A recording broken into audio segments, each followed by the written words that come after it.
কোনো কিছু হওয়ার জন্য গন্ডগোল করা লাগে না, এমনিই হয়। তো এমনি কি কারণে আজকে হয়তো হয়েছে ওই যে কোনো কারণে দেখা গেলো যে গেছে দুইটা স্টুডেন্ট ওরা নাকি মারধর করছে, কারণ কী কারণে মারধর করলো এরা ছাড়া আর আল্লাহ ছাড়া কেউ জানে না। আচ্ছা যাক, ওইটা আমরা পরে দেখতেছি আসলে সূত্রপাত কোথা থেকে হলো, তবে এরা মাঝে মাঝে এটা করতেছে। তো আমরা এসে যেটা করছি, আমরা ঠিক যখনই আমরা চলে আসছি ঘটনাস্থলে, দুইটা টিম আমরা ভাগ করে নিয়ে এক পক্ষ ঢাকা কলেজের দিকে চলে গেছে আর আরেক পক্ষ আমরা এখানে নিয়ে আসছি, যেন দুই পক্ষ আর মুখোমুখি না হয়। এই মুহূর্তে আপনারা দেখছেন ঢাকা কলেজে যারা তারা কিন্তু ক্যাম্পাসের ভিতরে ঢুকে গেছে এবং সিটি কলেজে যারা তারাও ঢুকে গেছে, কিছু ছিল এরা আস্তে আস্তে আমরা কিন্তু ঢুকাইছি। এখন এই টিচার যারা ছিল তারাও হেল্প করেছে, এখন একেবারে সিচুয়েশন নর্মাল এবং একটা গাড়ি ঘোড়া স্বাভাবিক আছে।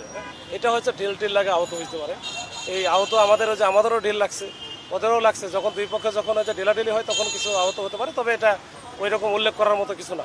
এটা নিয়ে আমরা কোনো নিশ্চিত হতে পারি নাই, যেহেতু ওরা মাঝে মাঝে এটার মধ্যে থাকে।